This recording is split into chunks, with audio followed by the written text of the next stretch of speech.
देखिए, GST council की जो 49वीं बैठक होने जा रही है, उसमें कोई बहुत बड़े फैसले की फिलहाल उम्मीद नहीं की जा रही, क्योंकि जितने भी विवादित मुद्दे थे या जिस पर चर्चा हो रही थी, खासतौर से अगर बात करें सीमेंट के दरों में कटौती को लेकर या फिर ऑनलाइन गेमिंग पर जो 28% जीएसटी लगाने का प्रस्ताव था, ये तमाम मुद्दे इस बार जीएसटी काउंसिल के एजेंडे में नहीं है। लेकिन माना जा रहा है कि ऑनलाइन गेमिंग पर कुछ राज्य चेयरमैन को ये रिकमेंड कर सकते हैं कि इस मुद्दे पर चर्चा हो सकती है, तो हो सकता है कि इस मुद्दे पर चर्चा हो जाए, लेकिन फैसले की फिलहाल कोई उम्मीद नहीं है। इसके अलावा जीएसटी जो सीमेंट पर कटौती की बात हो रही थी, उस पर भी हो सकता है कि फिटमेंट कमेटी को मैटर रेफर किया जाए और अगली जीएसटी काउंसिल में इस पर फिटमेंट कमेटी प्रपोजल बनाकर लाए, तब कोई बड़ा फैसला हो सकता है। इसके अलावा कई सारे और भी इशू हैं, खासतौर से ऐसी इंडस्ट्री जहां पर टैक्स चोरी की ज़्यादा संभावना है, खासतौर से पान मसाला गुटखा जैसी इंडस्ट्री है, वहाँ पर टैक्सेशन के जो सिस्टम है उसमें बदलाव किया जा सकता है, कैपेसिटी बेस्ड टैक्सेशन पर लागू करने पर विचार किया जा सकता है और जो टैक्स चोरी रोकने के लिए कुछ सख्त मेजर्स भी सुझाए जा सकते हैं।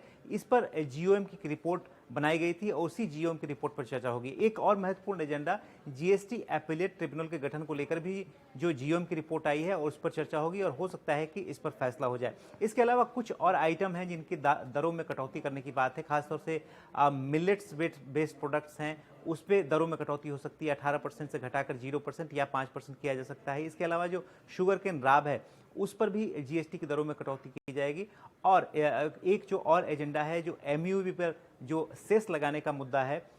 एसयूवी के तर्ज पर, वो मामला फिलहाल टलता हुआ दिख रहा है।